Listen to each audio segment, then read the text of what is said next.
country of Venezuela suffering under the yoke of Marxist ideology, first with Hugo Chavez and then with Nicolas Maduro. And we've had a lot of people in the state of Florida that have firsthand knowledge of that.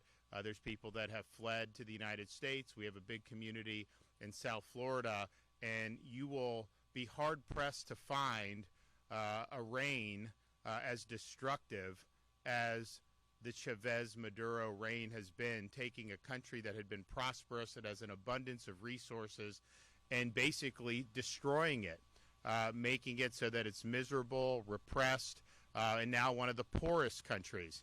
And so Maduro was indicted, and he is the head of a drug cartel, and he was releasing people from his prisons and sending them to our southern border under the Biden administration.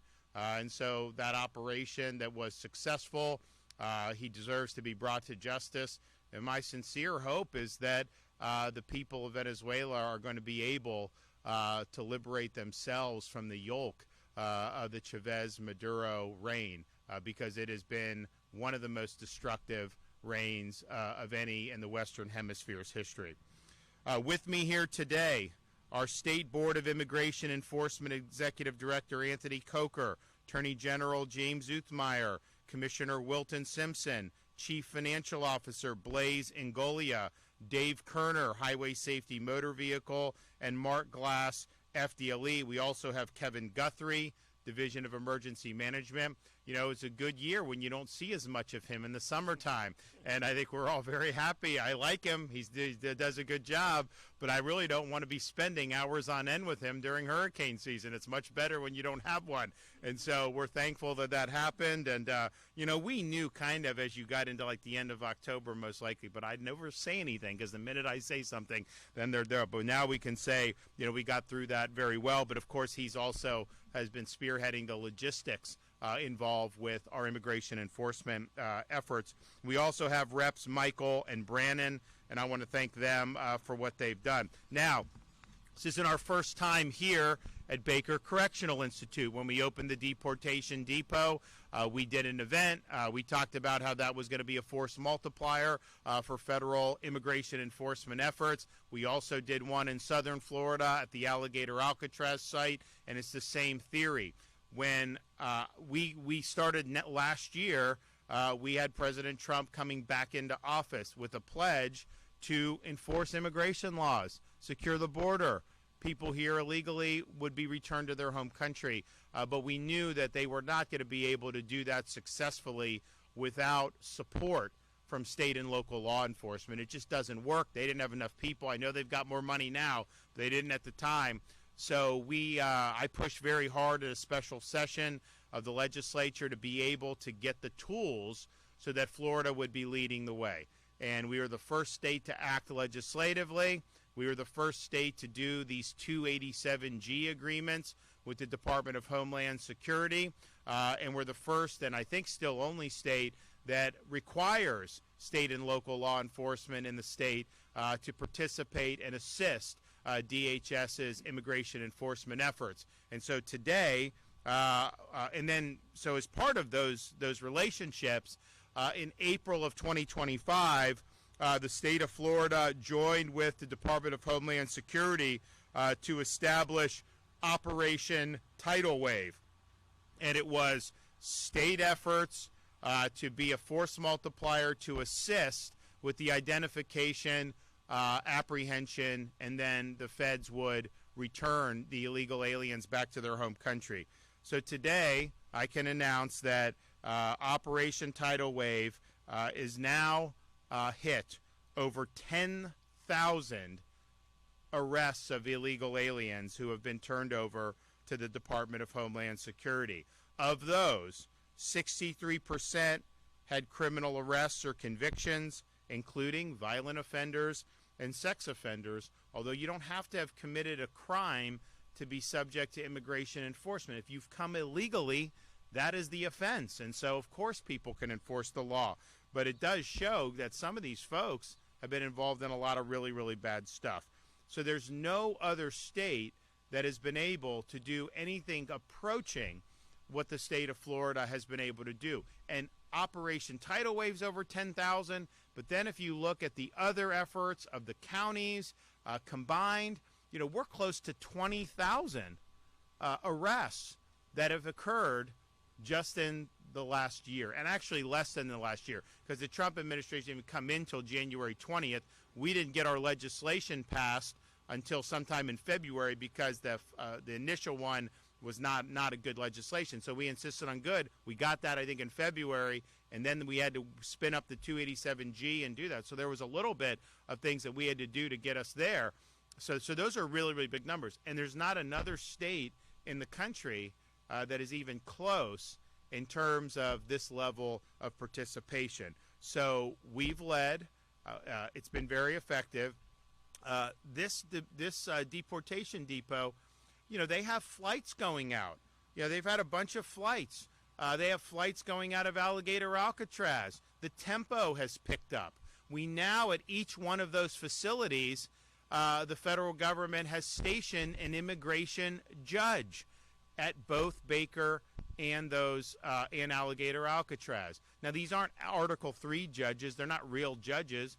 They're executive branch employees whose function is to serve to adjudicate immigration claims. Now, the problem that the federal government has is a lot of these people have been told come across the border illegally, then claim asylum. So these are, 90-some% are bogus asylum claims, and that attaches a certain amount of process.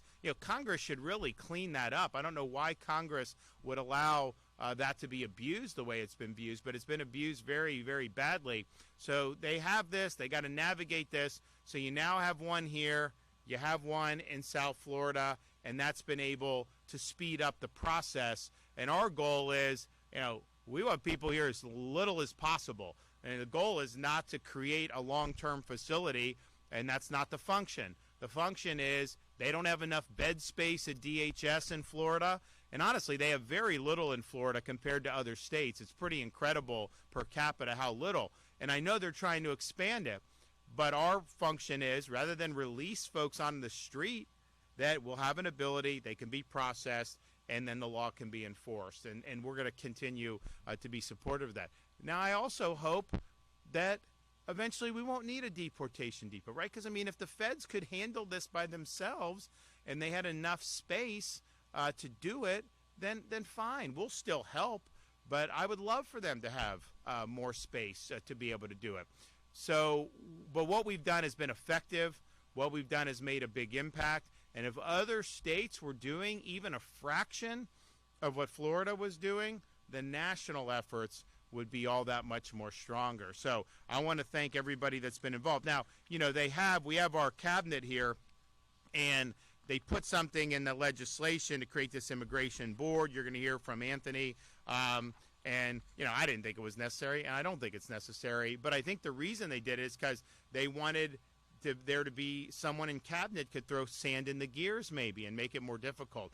And that's been, nothing has been further from the truth. Everybody on the cabinet has worked very hard to make sure that Florida was leading the way on this. And I'm proud that we've been able to do that. We've got folks that are now overseeing there. We had Larry Keefe, who did a really good job. We have Kevin with Department of Emergency Management helping with the logistics. FDLE and Highway Patrol have done great work on this, both in tidal wave and then also in other parts of that. Just think about it. You're on the highway. You have somebody that's here illegally, doesn't have a valid license, because you don't get a license in Florida if you're here illegally. You're not eligible. Doesn't have license, doesn't have insurance, and is out there driving drunk.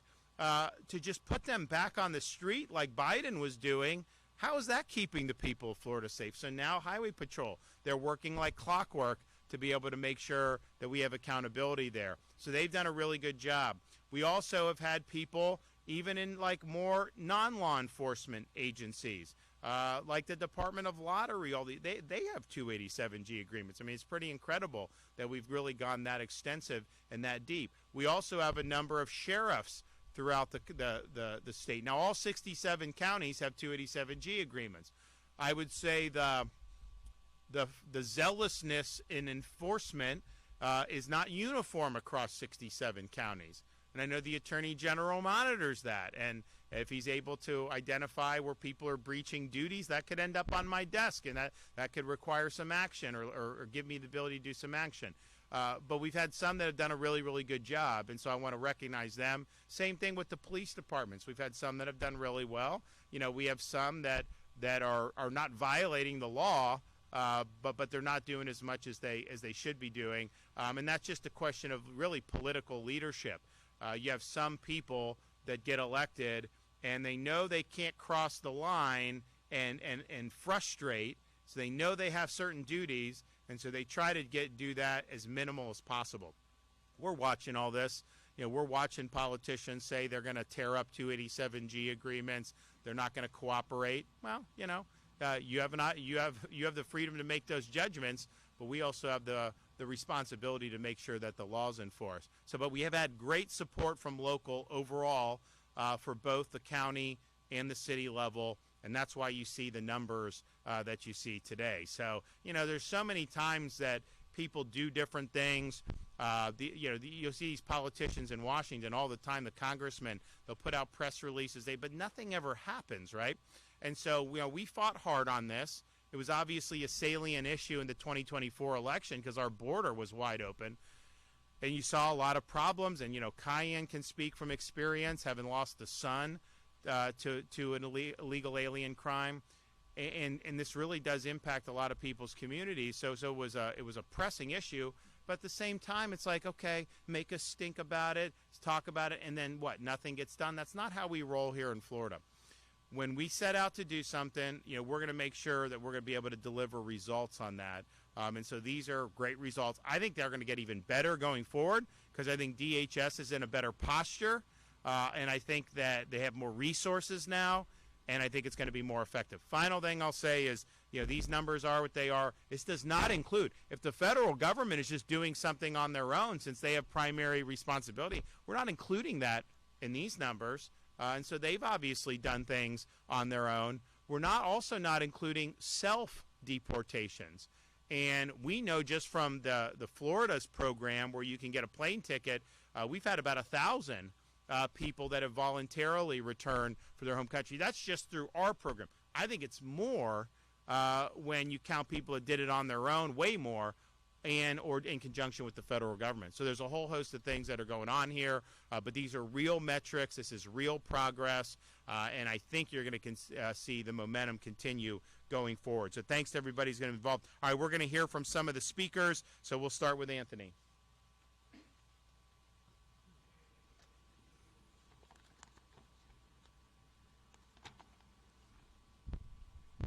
Thank you, Governor. Thank you all for being here today. As the Governor just said, today marks a significant milestone for Florida 287G law enforcement. This has not been an easy task. It's taken many months to get this operational, to get where we are today. So I wanted to take a couple minutes to talk about kind of the steps that have been taken to get to this point. I said this in the last press conference, but every state agency in Florida has made a 287G task force arrest. I think it's unprecedented, number one, but it also speaks to the leadership of our cabinet and our governor really leading the way on immigration, and the state directors that are buying into it have been amazing. I also want to thank, as the governor just said, we have some of the best sheriffs and police chiefs in the state of Florida, and they've been instrumental in this success, so definitely a thank you to them. Our state agency directors have also been amazing. As of right now, a lot of them are doing self-initiated immigration operations and also being on standby for any federal assistance and any operations that the federal government requires. So our state agency directors have really done a tremendous job. As the governor also said, Director Guthrie with Division of Emergency Management, just a tremendous partner for the federal government. DEM has been really able to help out with detention and logistics and transportation, as the federal government over the last 9-10 months have been trying to build up their infrastructure to get to the point where their operations could sustain. But in the meantime, DEM has been a tremendous partner. Also in Florida, I think what we've done differently is every state agency director and a lot of the sheriffs, we built personal relationships with our federal partners, which is truly amazing. Coming from the feds before, there wasn't much cooperation with state and local law enforcement with the federal government. And over the last 9-10 months, that's significantly changed. So we have great operational coordination with our federal partners. Also, I really want to thank the Florida State Immigration Council that's comprised of 8 of our great law enforcement leaders in the state of Florida. They've just been tremendous, especially helping us make sure we're staying on track with data tracking and making sure we're staying in line. I want to take a minute to acknowledge each of the cabinet members who have just been instrumental in this immigration field. They've all leaned into this significantly. Attorney General Uthmeyer and his team with the Office of Statewide Prosecution, they've gone above and beyond to make sure that criminal aliens living in our great state are prosecuted to the fullest extent of the law. Colonel Adams with the Florida Department of Agricultural Law Enforcement, under the direction of Commissioner Simpson, have doubled down at agriculture checkpoints to ensure that our highways are remaining safe from illegal aliens who have out-of-state licenses, and in many circumstances, they're fraudulent licenses, and those licenses are not honored here in Florida. And last but not least, Chief Financial Officer Blazengolia and his team with the Department of Financial Services are aggressively investigating the abuse of Florida's workers' compensation fraud, which has been prevalent in the migrant communities. So our cabinet is really doing a tremendous job. And last but not least, none of this would be possible without the leadership and decisive leadership and boldness from Governor DeSantis. From day one of President Trump's inauguration, Governor DeSantis vowed to be the best strategic partner with the federal government through the 287G program. Before I was the ICE liaison, I was in ICE headquarters for 4 months, and for 4 months, all we did was work on Florida 287G. So when Governor DeSantis says that we were the first state, he was not kidding. I dedicated 7 days a week, 12 to 14 hours a day just on the state of Florida. That's how many law enforcement agencies were submitting for 287G training. So in closing, Governor DeSantis, thank you for your bold and unrelenting leadership to restore our nation's sovereignty and empower our great law enforcement in Florida with the tools that they need to keep our communities safer. The Florida blueprint of immigration enforcement has been widely recognized as being the gold standard of state-level immigration enforcement. And as we begin 2026, we're excited for the opportunity to partner with other states and have them see as much success as we have. Thank you.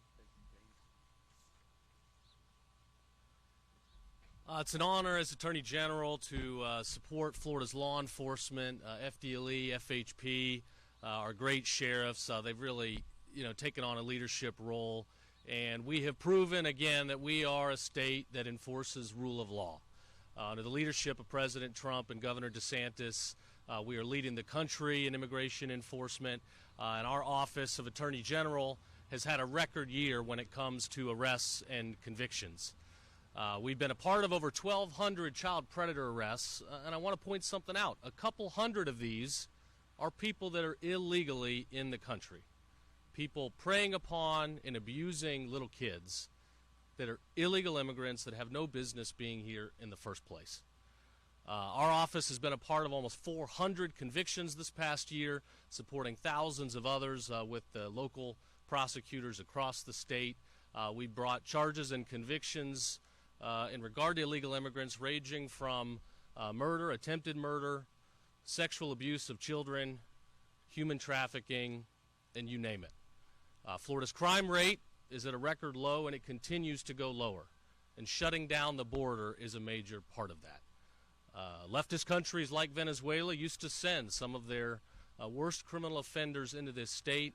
That's not happening anymore.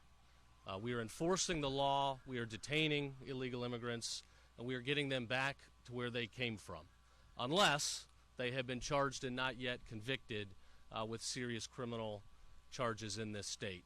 And at that point, they need to serve their time here in the state before they're ultimately sent back where they came from. So we're going to keep bringing the heat. If you're an illegal immigrant, you probably do not want to be in Florida. I think this lineup, this great team shows we enforce the law. We take that seriously, and we're going to continue to be the safest state to raise a family in the country. Thanks. Thank you, and I'd like to thank Governor DeSantis and President Trump for their leadership. We've clearly had amazing support at the federal level since President Trump took over, and Governor DeSantis has been an amazing partner in all of these areas for the last 7 years. At the Department of Agriculture, we're about three things. We say all the time: bugs, drugs, and thugs. All of our officers are 287G certified. Colonel Adams has done an amazing job with training, with outfitting. We want to thank the legislature and the governor for their help in making sure we had all the resources and tools that we need to do our job with. And just a few of the things I'd mentioned about ag law, because ag law doesn't get a lot of attention in these efforts. In the last few years, we've recovered over 400 stolen semi-trailers. We've broken up several major fuel theft rings around the state of Florida with tens of millions of dollars on a monthly basis. We've recovered or stopped the thefts. We've broken up major retail organizations, retail crimes, and all of those had illegals in all of those efforts. We've removed hundreds of illegals through our interdiction stations and other missions around the state. We're putting a new station in, and I'd like to thank the governor and the legislature at 231. We have a major hole in the northern border. DOT's been working with us very closely to get that facility up and running before the end of the year. Thanks to the legislature and the governor, we have the resources to be able to do that now. That's going to be another major checkpoint as you come into the state of Florida. We're going to continue to strengthen our support of the northern border. But at Ag Law, we know that we are a force multiplier.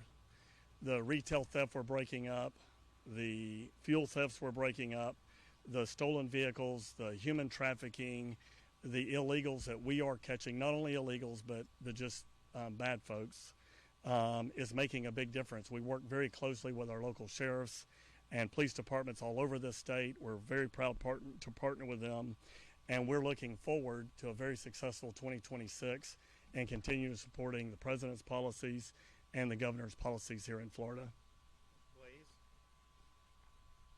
Good morning, everyone. Blaze Ngolia, Chief Financial Officer of the great state of Florida.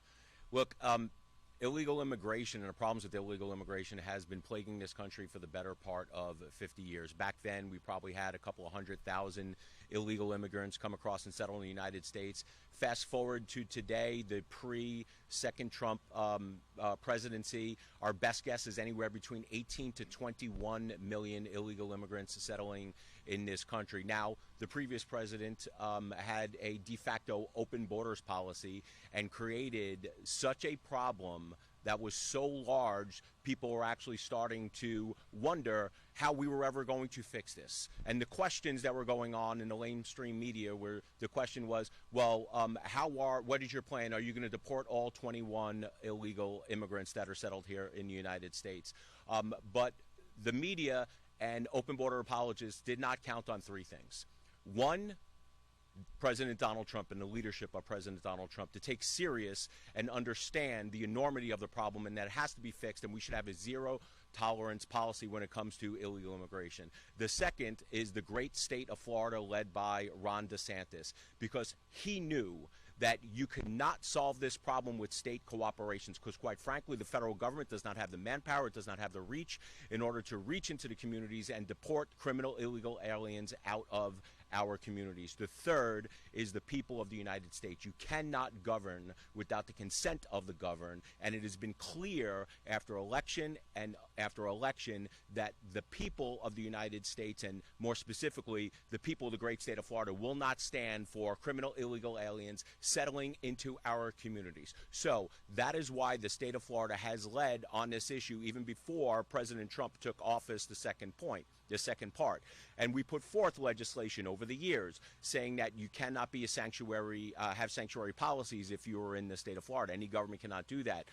I helped co-author Senate Bill 1718, which created deterrence. But deterrence is the big thing that we're talking about. President Trump is a deterrent. Ron DeSantis is a deterrent. The State Immigration Enforcement Board is a deterrent. Illegal immigrants, especially those who are coming to Florida to commit crimes, need to think twice about coming into this country and into the state, because we take this stuff seriously. All hands on deck, every agency. Look, I head the Department of Financial Services. You normally don't think that this is something that we are involved in, but we have specifically made dozens and dozens of arrests of illegal immigrants that we found committing insurance fraud and workers' comp fraud. This is a serious issue that continues to need serious attention. And just by the fact here that we are here today, talking about the enormity of our problem solving and the amount of people, illegal immigrants, that we are expelling from this state and this country, goes to show you that once again Florida is leading. Look, and it's not just the deportations that are happening in conjunction with DHS and ICE. It's also the people that are starting to realize that, look, the state of Florida and the United States in itself is getting serious about this. We need to self-deport. Our best guess is upwards to 1.9 million illegal immigrants have self-deported. Some of them have taken advantage of state programs. Some of them have taken advantage of federal programs. But they all have one thing in common. They are afraid of being ensnarled and within the legal process here in the state of Florida, because they know if they get caught in the state of Florida, they will return home. I appreciate the governor's leadership. I appreciate President Trump's leadership on the issue, and I appreciate law enforcement and our sheriffs who are boots on the ground every day keeping our community safe, because they know where the illegal immigrants are committing these crimes, and they're the first ones to step up and say that we will partner with the state and the federal government under the 287G program, and we will tackle the enormity of this problem. Thank you guys for being here today.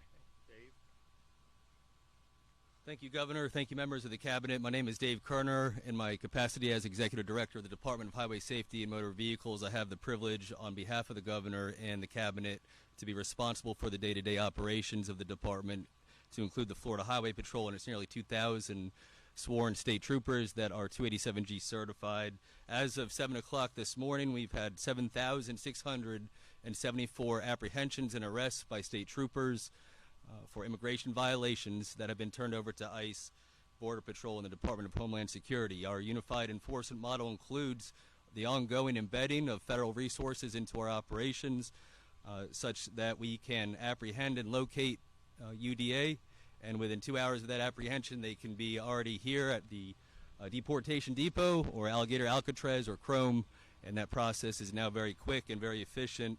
The governor talked about that, yes, some of the people that we encounter and apprehend are just here illegally. They haven't committed another crime beyond that, but there's also a very strong narrative out there that everybody that we apprehend are just here on a visa overstay or cross the border illegally and did not self-deport. And I want to read from just some of the quick notes that I discovered in our updated emails that we get as leadership at the Florida Highway Patrol.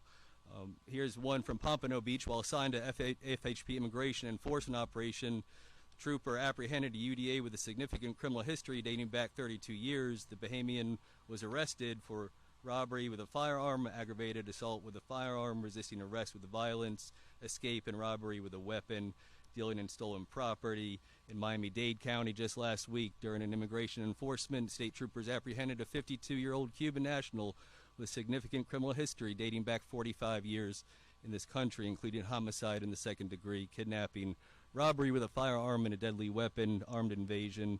In Tallahassee, a traffic stop was conducted on I-10 westbound at the 218-mile marker. State troopers initiated a pursuit. As the occupants resisted, the pursuit continued westbound, reaching speeds of 130 miles an hour. As they approached traffic, the suspect exited the interstate, struck a mailbox, and was apprehended. An infant was found in the back of the vehicle and taken into the care of the state of Florida. In Palm Beach County, members of Troop L, assigned to immigration enforcement, apprehended a suspect wanted out of Brazil for sexual battery of a minor. And finally, in Orlando, troopers responded to an incident of indecent exposure at a local Wawa gas station. At the conclusion of the investigation, was determined that the suspect was a legal permanent resident from Mexico and had active warrants out of Orange County. He was placed under arrest, and FHP worked with Border Patrol to start the process to revoke his lawful permanent residence, and we will continue to take those proactive efforts. We have hit nearly 20,000 arrests in the state of Florida alone. The governor and the cabinet, I mean, I just followed some of the finest elected leaders in the state of Florida. There's not much that I can add to that, except that beyond the significance of 20,000 arrests in just under a year, really 6 months if you look at the uptake in terms of becoming efficient and effective at this effort, what's the point beyond the 20,000? and it's very clear and it's very simple.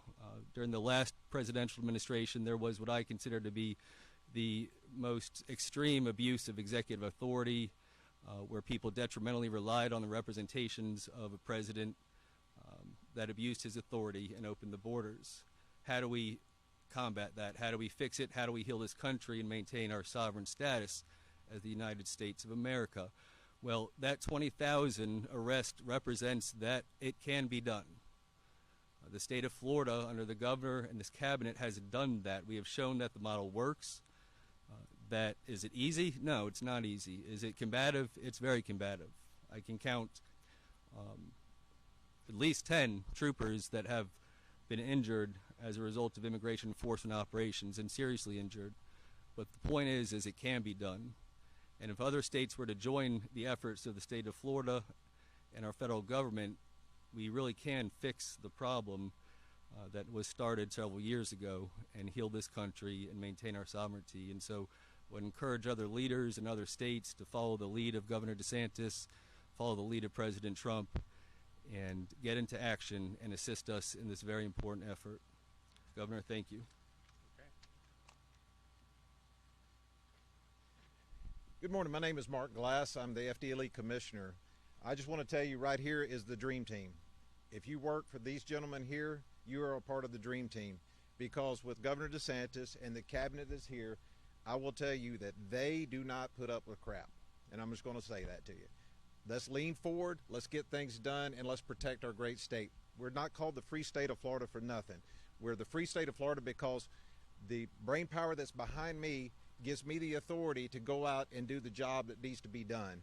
At FDLE, your special agents are going after the worst of the worst. We are going after the sex preds, the sex offenders, the career offenders. And the career offenders, we're not just talking about the ones who shoplift every so often and they get in trouble with the law. We're talking about the ones that do robbery and all the other battery, all the other stuff that you don't hear about, or you hear about in your neighborhoods, and we're the ones going after them. With that, with illegal immigration, we're checking the database for career offenders and sex offender and sex predators and child molesters, and we're going after those. They've already had their due process. They've already gone through the court system. They've already done everything. We've already got over 230 of these individuals out of our country. They're not in your neighborhoods conducting havoc with your children and people in your community. We did that through the Office of Statewide Prosecution with Attorney General Uthmeyer. His team has been phenomenal when it comes to that. In addition, we're out there right now with the federal government doing unaccompanied minors, unaccompanied children. You've heard the President Trump talk about all the children that were missing. He wasn't kidding. They were missing. Our federal government in the last administration allowed children to come all through this state. And I will tell you, over here at Jacksonville, we tracked and we followed trucks and we followed planes flying in of all these kids coming in and out. And the non-governmental organizations, we were trying to ask where are they going so we can make sure that these kids get the stuff they need and the schools are ready and the communities they're going to, and we were told it's none of our business. Now, you do that over 4 years, you do get those high numbers he's talking about. The president was not exaggerating on that one. As of now, we started that operation working with ICE, and we already found 144. One is about human labor trafficking, which DCF has with them now trying to get the services they need. Our partners with DCF is amazing. The secretary there and the things that they do is God's work. I'm just going to tell you that right now. But what we can't do is let our children continue to be victimized, and to include the children that are here unaccompanied. We cannot let them get victimized. So we're continuing on with this mission set and trying to find these kids. And again, career offenders, you're next. You're up on the next on the docket list. We're going to be looking for you and coming after you. If you're illegal, I'd suggest you do CBP home. We've already done over 900 of those, trying to get them out of the country. Volunteer yourself. We have money to get you out of here. Go back to your home state. We're not going to put up with this anymore. I cannot stand it. I know these gentlemen here behind me cannot stand it. We're not going to take it. So another thing to be paying attention to. What we're doing is leading the nation. Governor DeSantis and the cabinet has led the nation in this over and over again. I'm telling you, the federal government, the leaders, DEA administrator, all of them, they all called me and they've told me that we are doing such a great job. ICE, everybody. Anthony, coming on board coming from the ICE. He understands the dilemma and the issues that we're dealing with. 287G was a happening program back in the day. FDLE has always been a part of that. And then several presidents ago, President Obama started killing the program. Therefore, we were not getting the intelligence we needed to help be a force multiplier for immigration enforcement. I'm also your chief domestic security officer. Those who came across that border are not just here people looking for work. There are people coming from host nations looking to do bad acts. And we had to stay on top of that the whole time. The amount of stuff these troopers are picking up off the side of the road, and our agents are out there getting it, and the agriculture officers are out there working it, we're able to debrief them now with 287G capability. We're able to see where they're coming from, what type of organizations they're part of. The Governor's SAFE Act, with fentanyl eradication, we've been able to put more people behind bars, and not only just get your local drug dealers, we've been able to go up chain on that to get into the cartel. So that's the kind of stuff we're doing, and that is also being done by these illegals. So as your commissioner of Florida Department of Law Enforcement, as the one here working for the Cabinet, State Board of Immigration, and the Cabinet and the Governor, I want to say thank you for your support. Continue on to lean into this because, Governor, your leadership has been amazing, and I just want to say thank you. Thank you. Okay, well, it's been great to see everyone work so hard at this. Seeing the results is really meaningful, and we've got good momentum. I think we're working very well with the federal government, and we're going to continue to put points on the board. I do want to just say, because I don't know if I'm going to be back up in Northeast Florida before the weekend, but, you know, Jaguars had a great season. I mean, it was really impressive to see what happened. You know, I was thinking the Bucks, like, you know, they were like, started 5-6-1. They look really good. I mean, what a terrible second half. And I think the Jags are playing as good as anyone. It's been really exciting to see that turnaround. I know people up here are going to be very excited to see what happens in the playoffs. But I'll just tell you, I know there's a couple other teams that are better, but I wouldn't want to have to play them if I were one of these other teams. I think they're very dangerous.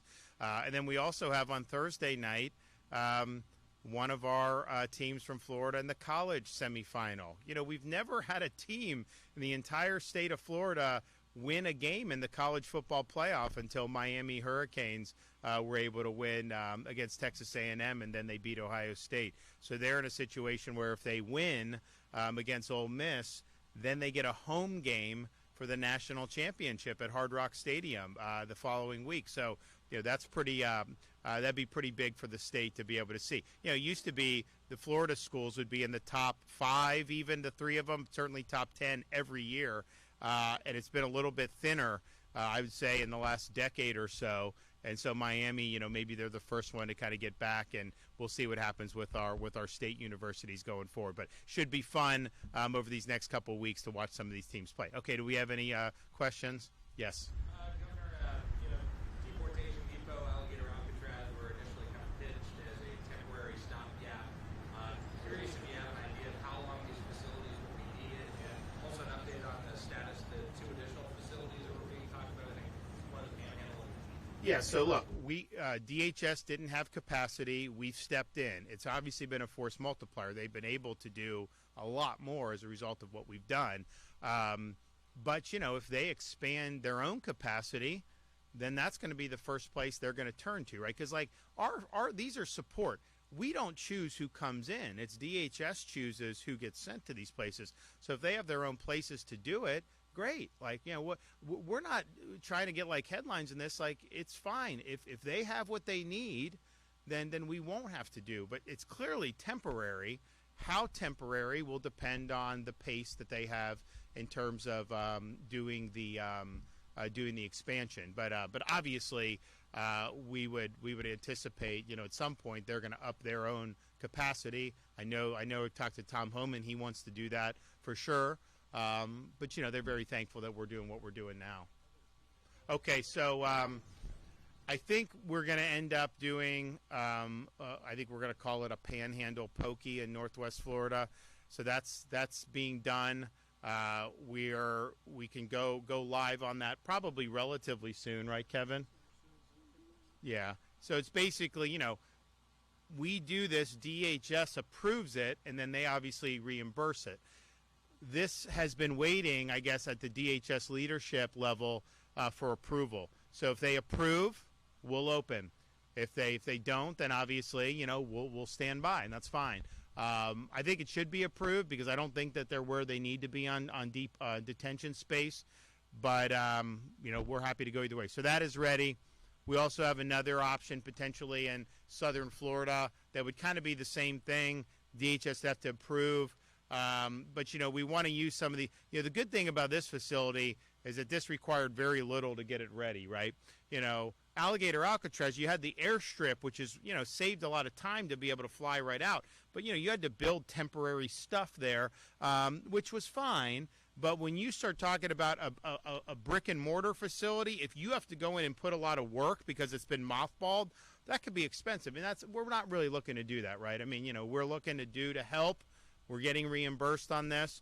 I know there's a lot of people when I first said we're doing, oh, you know, how are you going to get? I was like, we're going to get reimbursed, and now they acknowledge that. And it also saves money for Florida because less money on health care for people showing up to the emergency room, less money in schools for people who aren't authorized to be here, but the Supreme Court says they have to be able to go, less money on law enforcement in terms of the costs that they have to put out to police stuff. So there's definitely savings for the state of Florida on that. What's that? We've got a number of options, so we're working through some of those. It's you know, there's just different currents that you got to navigate, and we want to make sure we got something that makes sense. And even financially, even though we're getting reimbursed, you know, I still feel like we don't want to do something that is not going to make financial sense even to get a reimbursement for. And so if there's a facility that we gotta, they say, yeah, you could have 1,500 beds here, but you got to put in $25 million or $50 million to get it ready. You know, I don't know that that's something, even if we got reimbursed, I'm not sure that that's something we would necessarily want to do. We like this because it was easy. We like the Alligator because it's temporary stuff. That is not definitely a permanent facility. This is a permanent facility, even though it's not going to be permanent for this mission, but this is something that can be used for other things. So that's some of the things that we have to navigate.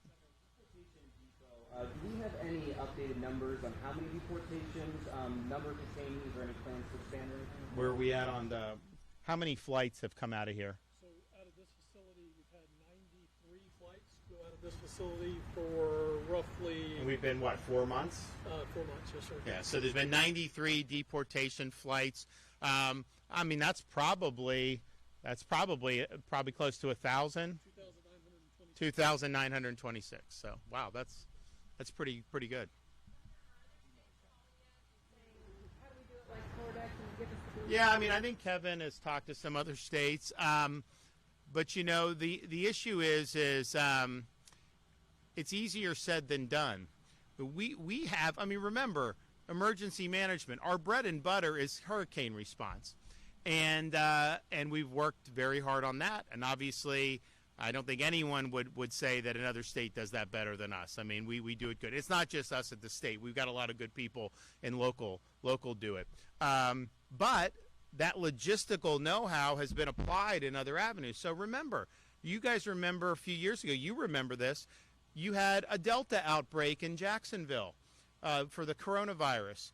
And a lot of these people, honestly, had taken the mRNA shot, but they had it. And like the hospitals started getting all these people. So we did the monoclonal antibodies.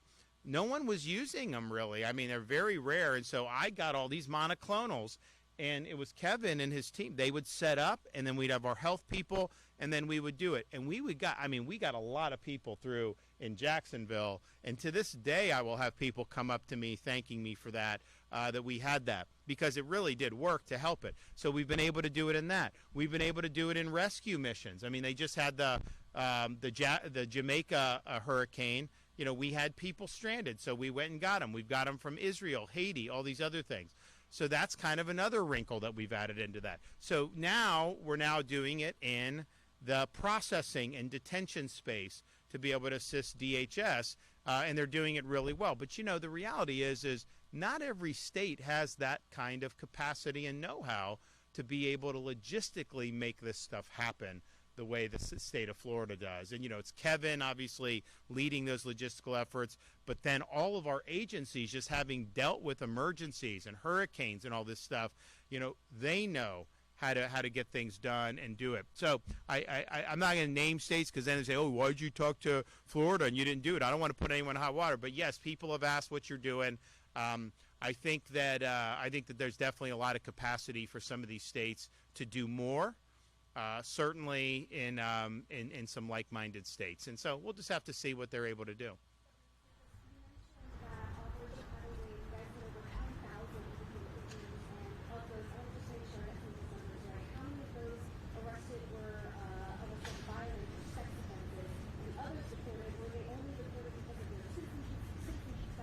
So right. So the only for sure basis to do an immigration arrest is if the person does not have a right to be here, right? I mean that's the threshold question. You know, if you have a criminal record but you're a U.S. citizen, you're not a part of immigration, right? So that's the threshold. And again, you don't have to have been convicted of a crime to be subject to immigration enforcement. To say that would be the case would be absurd. You're giving people a license to come in the country illegally until you commit a serious crime? No, we want to prevent the serious crimes from happening.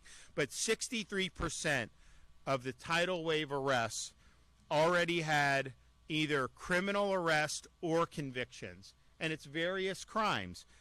You do have some violent. You have DUIs. You have gang. You have sex offense. Some are fugitives from justice. Others, another type of public safety threats. So the vast majority did have prior arrests or convictions with that. Now, you know, it's like if they're convicted, they should have been removed. But, you know, the reality was Biden wasn't really removing people. And even the ones that did get removed, I mean, the illegal with Cayenne's son had been deported and then came back and was able to twice.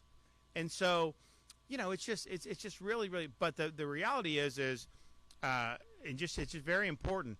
The rule in the United States is not you can come on author illegally and you cannot be ever deported unless you commit a crime. If that were the case, a separate crime, then we would basically have no border. And so the immigration laws are what they are. They're being enforced, I think, by DHS in a way that the public has wanted to see for quite some time. And then us, you know, we're facilitating that. But, you know, the thing is, if Dave Kerner pulls someone over for speeding, not saying speeding's the equivalent to like a violent crime because, you know, people speed, like, right? It's not something you necessarily, but sometimes they do. So pull over, and if the person doesn't speak English, doesn't have a driver's license, doesn't have insurance, well, his highway patrol, those troopers, you know, they're going to probably think that there's reasonable suspicion that this person's not here illegally. So then they can act. And why would you want, if someone's speeding, to put them back out on the street? Then they run into someone, and then they leave the scene. They don't have insurance. You're not going to get paid for all this stuff. So that's a high number, 63% that have criminal interactions, either arrest or convictions. But I don't think it's targeted just for that. I think our view is you know, you have a right to be here or not. You know, if I just showed up in France and is demanding all this stuff, they would laugh, right? You wouldn't be able to just go illegally and do it in almost any other country except the United States in recent years. And so I think the times they are a-changin', as someone once sang.